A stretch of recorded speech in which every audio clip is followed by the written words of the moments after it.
அவருடைய சமூகத்துல போய் இருந்து நம்ம கண்ணீர் சிந்தி அவருடைய பாதத்தை நம்ம முத்தம் செய்கிறவர்களாக இருக்கிறோம்.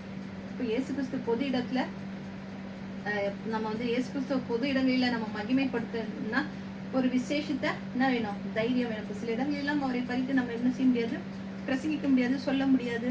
நிறைய இடங்களில் எல்லாம் நம்ம பார்க்கலாம். ஆனா இந்த பெண்ணுக்கு இருந்த அந்த ஒரு அசாதாரண தைரியம் அங்க இருக்கிற பரிசேயர்களுக்கோ ஆசாரியர்களுக்கோ அப்போஸ்தலர்களுக்கோ என்ன செய்யப்படவில்லை, காணப்படவில்லை என்று சொல்லி பார்க்கிறோம். அந்த இந்த பெண் வந்துட்டு யாரை மகிமைப்படுத்துகிறார்? இயேசு கிறிஸ்துவை மகிமைப்படுத்துகிறார்கள் என்று சொல்லி பார்க்கிறோம். அப்போ அநேக இடங்களில் நாம் தேவனை மகிமைப்படுத்த என்ன சொல்றோம், கிறிஸ்துவர்கள்னு சொல்லிக் கொடுத்ததுக்கே நாம் என்ன செய்கிறோம், நிறைய இடங்களில் சொல்லிக் கொள்வதற்கே வெட்கப்படுகிறவர்களாக இருக்கிறோம் என்று சொல்லி பார்க்கிறோம். ஆனா இந்த பெண்ணோட அர்ப்பணிப்பை உற்று நோக்கி நம்ம பார்க்கும்போது முதல்ல தன் இருதயத்தை ஊற்றுறாங்க, அப்புறம் அவர் மேல விசுவாசம் வைக்கிறாங்க, வெளியேற பெற்ற தைலத்தை அவருடைய பாதத்துல ஊற்றுறாங்க, தன்னுடைய கண்ணீரினால அவருடைய பாதத்தை நினைக்கிறாங்க, அப்புறம் மகிமையாக காணப்படுகின்ற கூந்தலினால அவர் என்ன செய்யறாரு, அவருடைய பாதத்தை துடைக்கிறாங்க, அவருடைய பாதத்தை ஓயாம முத்தம் செய்து கொண்டே இருக்கிறாங்க.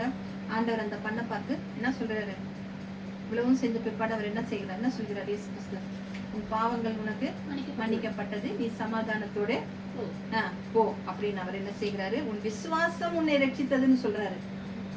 தெரிஞ்சுதா? உன் விசுவாசம் தான் உன்னை ரட்சித்தது, என்ன செய்யுது, நீ சமாதானத்தோட போ என்று சொல்லி அந்த பெண்ணுக்கு ஆண்டவர் வந்து என்ன செய்கிறார், ஒரு உறுதியை கொடுக்கிறவராக இருக்கிறார் என்று சொல்லி பார்த்தோம்.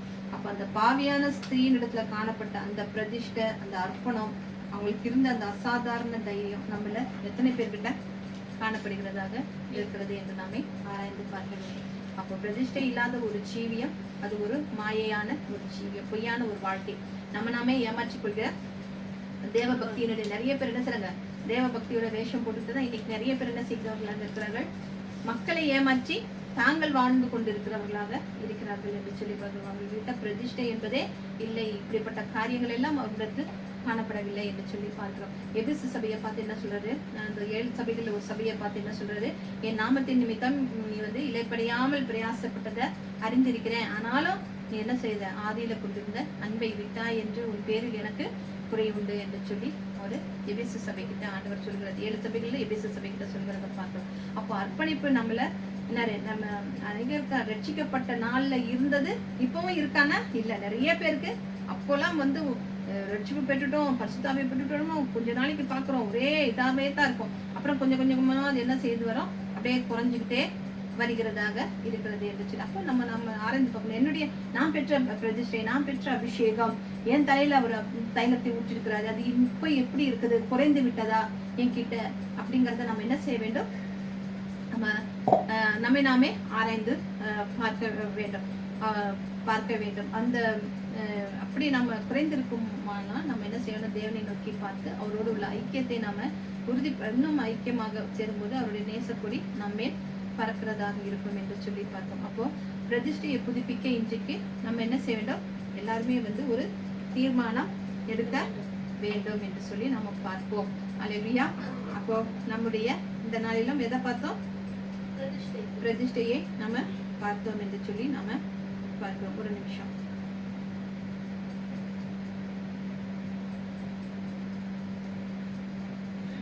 இந்த பாட்டு பழைய பாட்டு தெரியும்னு நினைக்கிறேன்.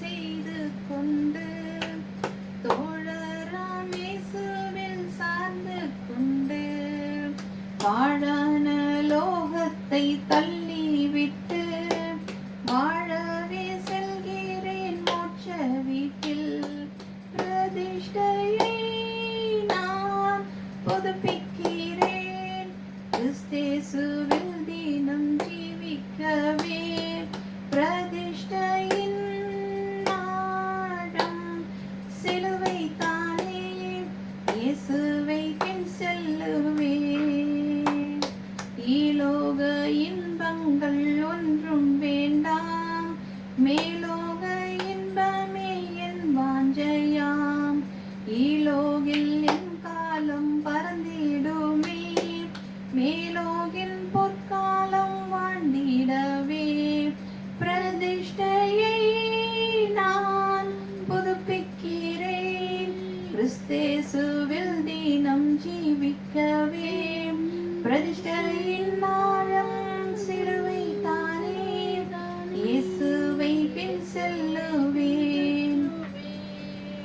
பாவங்கள் யாதொன்றும் செய்யாமல் பரிசுத்தமாயந்தன் பாதை செல்வேன். கரைகள் என் ஆத்மாவில் ஒட்ட விடேன். குறைகளை ஒழித்தோங்கி பின்னால் செல்வேன். பிரதிஷ்டையை நான் புதுப்பிக்கிறேன். கிறிஸ்தேசுவில் தினம் ஜீவிக்கவே. பிரதிஷ்டையின் ஆழம் சிலுவை தானே. இயேசுவை பின் செல்லுவேன். மூடரின் நெஞ்சில் எழும்பும் கோபம் ஏழை என் நெஞ்சில் எழும்பாமலே. மூடனை போலவே கோபம் கொள்ளேன். நாடுவேன் இயேசுவின் சாந்தமதை. பிரதிஷ்டையை நான் புதுப்பிக்கிறேன். கிறிஸ்தேசுவில் தினம் ஜீவிக்கவே. பிரதிஷ்டையின் ஆழம் சிலுவை தானே. இயேசுவை பின் செல்லுவேன். ஒருபோதும் முறையீடேன் ஒன்றை கொண்டேன். இருப்பேன் என் வாயைத்தான் மூடிக்கொண்டு. ஜீவிப்பேன் எப்போதும் யோக்கியனாக. ஆவியில் கபடங்கள் சற்றும் இன்றி. பிரதிஷ்டையை நான் புதுப்பிக்கிறேன். கிறிஸ்தேசுவில் தினம் ஜீவிக்கவே. பிரதிஷ்டையின் ஆழம் சிலுவை தானே. இயேசுவை பின் செல்லுவேன். நாம் பிரதிஷ்டை இன்றைக்கு எந்த அளவுல இருக்கு, குறைந்து போயிருக்கிறதா என்பதை நாம அறிந்து நாம பிரதிஷ்டையில வளர வேண்டும். அல்லேலூயா. தக்கத்தங்க இந்த நல்ல வார்த்தைக்காக தேவனை நன்றி துதிக்கிறேன். ஆமென். அல்லேலூயா. ஸ்தோத்திரம் ஆண்டவரே. நன்றி இயேசுவே. நன்றி ஆவியானவரே. நன்றி பிதாவே. அப்பா, இந்த நாளிலும் ஆண்டவரே அபிஷேகிக்கப்பட்ட ஜனங்கள், அல்லேலூயா, கர்த்தருக்கிருந்து பிரித்தெடுக்கப்பட்ட ஜனங்கள் எப்படி ஆண்டவரே மோசே ஆரோனை பிரித்தெடுத்தாரோ, ஆண்டவரே தேவனுக்கென்று பிரதிஷ்டிக்கப்பட்ட ஜனங்களாய் நாம் இருக்கிறோம் என்பதை இயேசு கிறிஸ்துக்கு பிறகு நாம் அபிஷேகப்பட்ட ஜனங்கள். ஆமாண்டவரே, எப்படி மோசே தன்னுடைய ஆமாண்டவரே தேவன் பிரதிஷ்டை பண்ணினார் மோசை, அதே போல மோசையும் ஆண்டவர் ஆரோனை பிரதிஷ்டை பண்ணினார். அதே போல இயேசு கிறிஸ்துவும் தாம் அபிஷேகம் பண்ணின ஜனங்களுக்கு தனக்கு பிறகு கண்டு என் ஜனங்கள் என்னுடைய வார்த்தையை எடுத்துக்கொண்டு ஆண்டவரே முன் வருவார்கள் என்பதை அவர் அறிந்து தேவன் நம்மளை அபிஷேகித்திருக்கிறார். ஹல்லேலூயா, ஹல்லேலூயா. ஆகல்தான் ஆண்டவரே, ஹல்லேலூயா, இந்த நாளில் நல்ல ஒரு ஆமாண்டவரே அபிஷேகம் ஆமாண்டவரே குறித்து நாங்கள் நல்ல ஒரு செய்தி கேட்டோம். ஆமாண்டவரே, அபிஷேகம் தேவனுக்கென்று பிரித்தெடுக்கப்பட்டவர்களாய், தேவனுடைய காரியத்துக்கென்று பிரித்தெடுக்கப்பட்டவர்களாய், தேவனுடைய சித்தத்துக்கென்று பிரித்தெடுக்கப்பட்டவர்களாய், தேவனுடைய திட்டத்துக்கென்று பிரித்தெடுக்கப்பட்டவர்களாய் நாம் ஆமாண்டவரே இருக்கிறோம் என்பதை உணர்த்த ஆண்டு இந்த நாளில் மீண்டும் மீண்டும் ஆண்டவரே அப்பா ஆமாண்டவரே, ஏனென்றால் வானமும் பூமியும் அழிந்து ஒழிந்து போயின் வார்த்தையில் ஒரு உறுப்பாயிலும் அழிவதில்லை ஒழிவதில்லை என்று சொன்னவர் வாக்கு மாறாத எங்கள் மத்தியில் ஆசீர்வாதிக்கிறீர் என்பதை நாங்கள் உணர்கிறோம். அப்பா, இன்றும் நேற்றும் இன்றும் என்றும் மாறாதவர் எங்களோடு கூட இருக்கிறீர் என்பதை நாங்கள் உணர்ந்து கொள்கிறோம் ஆண்டவரே. ஆகிய தான் ஆண்டவரே திரும்ப திரும்ப எங்களோடு பேசிக்கொண்டிருக்கீங்க. ஏன்னா தாம் அபிஷேகப்பட்ட ஜனங்களுக்கு முன்பாக இந்த வார்த்தைகளை பேச வேண்டும் என்பதற்காக ஆணித்தரம் ஆவியான பெருமூச்சில் வேண்டுதலை செய்கிறார். ஆமாண்டவரே, அபிஷேகப்பட்ட ஜனங்கள், ஆமாண்டவரே பிரித்தெடுக்கப்பட்ட ஜனங்கள், ஆமாண்டவரே எல்லாருக்கும் ஆசீர்வாதமாய் இருக்க வேண்டும் என்பதற்காகவே தேவனுடைய வார்த்தைகளை தேவனுடைய ஆமாண்டவரே திட்டங்களையும் நிறைவேற்றி மகிழ்கிறவராய் இருக்கிறீர் ஆண்டவரே. ஹல்லேலூயா. சோத்திரம் சோத்திரம் சோத்திரம். அபிஷேக ஒலிவ மரம் உங்க ஆலயத்தில் நடப்பட்டவர், உங்க சமூகத்தில் வாழ்கின்றவர், உங்க அன்பையே நம்புவோம். நாங்கள் அபிஷேக ஒலிவ மரம் உங்க ஆலயத்தில் நடப்பட்டவர்கள், உம் சமூகத்தில் வாழ்கின்றவர்கள், உம் அன்பையே நம்புவோம். உம் வசனம்தான் பசியாற்றும் உணவு, உங்க பிரசனம்தான் தாகம் தீர்க்கும் தண்ணீர். உங்க வசனம்தான் பசியாற்றும் உணவு, உங்க பிரசனம்தான் தாகம் தீர்க்கும் தண்ணீர். நீரே எங்கள் வெளிச்சமும் மீட்போமானீர், நீரே எங்கள் ஜீவனின் பலனும் மானீர். நகலோ அபிஷேக ஒலிவ மரம் உங்க ஆலயத்தில் நடப்பட்டவர்கள், உம் சமூகத்தில் வாழ்கின்றவர், உம்மையே நம்புவோம். எங்களை காப்பாற்றும் காவலர் இயேசுவே, அயராது நீர் பாய்ச்சுபவரே, எங்கள் தேவைகள் யாவையும் சந்திப்பவரே, எந்த சேதமும் இன்றி காப்பவரே. நாங்களோ அபிஷேக ஒலிவமரம், உங்க சமூகத்தில் வாழ்கின்றவர்கள் உங்கள் அன்பையே நம்புகிறோம். நாங்கள் அபிஷேக ஒலிவமரம், நடப்பட்டவர்கள் உம் சமூகத்தில் வாழ்கின்றவர்கள் உங்க அன்பையே நம்புவோம். பலன் தரும் புகலிடும் இயேசுவே, உம்மில் வேரூன்ற கிருபையும் செய்வீரே. பலன் தரும் புகலிடும் இயேசுவே, உம்மில் வேரூன்ற கிருபையும் செய்வீரே. மலர்ந்திடுவோம் நாங்கள் கனி கொடுப்போம், இந்த உலகம் எங்கும் நாங்கள் பலன் கொடுப்போம். நாங்களோ அபிஷேக ஒலிவமரம்,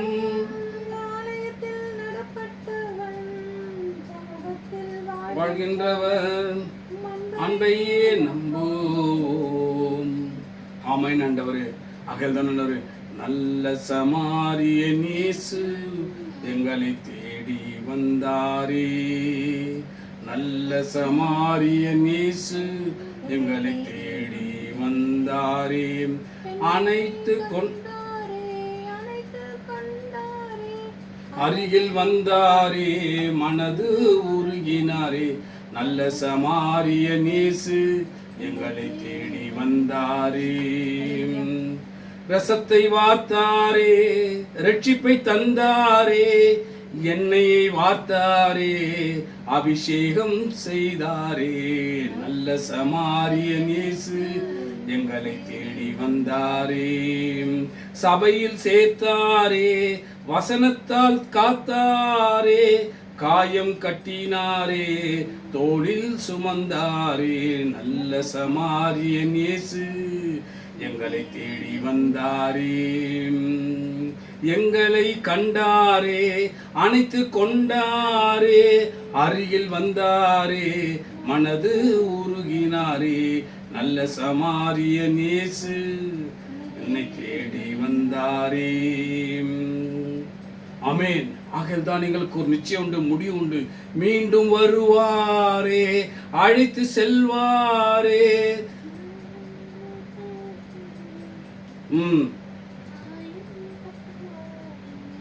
ஆமென். மீண்டும் வருவாரே, அழைத்து செல்வாரே.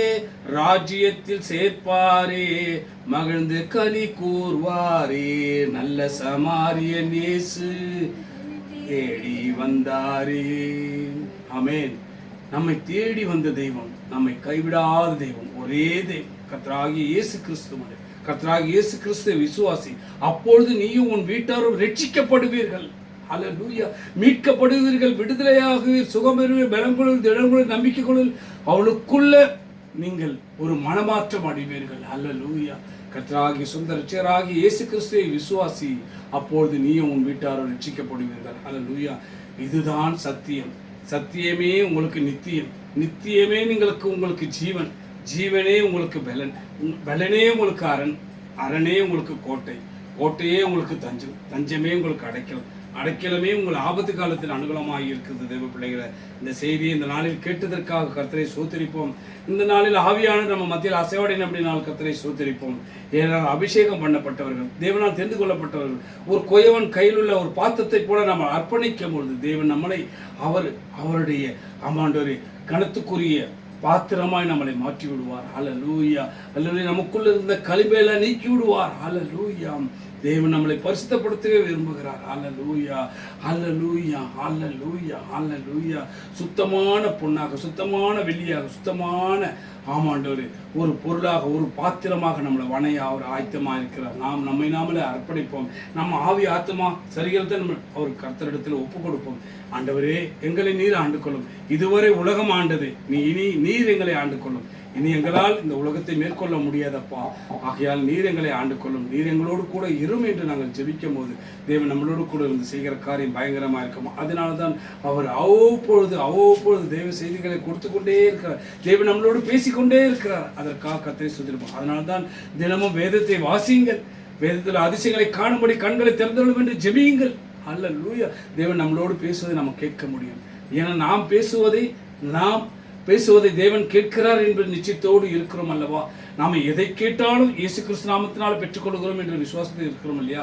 நாம் எதை கேட்டாலும் தேவனிடத்தில் வேண்டிக் கொண்டாலும் ஆண்டவரே அவர்கள் எப்படிப்பட்டாலும் ஆமாண்டரே தேவனே என் ஜீவனே என் பெலனே என்று ஆமாண்டரே அப்பா என்று கூப்பிடும் போது அவர் கேட்கிறவராக இருக்கிறார் இல்லையா. நாம் பேசுவதை அவர் கேட்கிறார் என்றால் நாம் அவர் பேசுவதை கேட்க வேண்டும் என்றால் எப்படி கேட்க முடியும்?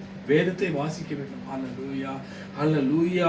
ஆதி ஆகமத்தில் வெளிப்படுத்தின விசேஷம் படிக்க தேவன் நம்மளோடு பேசுகிறது, நமக்குள்ள ஒரு ஆத்மாவில் பலன் வருகிறது நாம் அறிய முடியும். அல்லேலூயா. ஆகவே தேவன் சொன்னார், உன் ஆத்மா வாழ்வது போல எல்லாவற்றிலும் வாழ்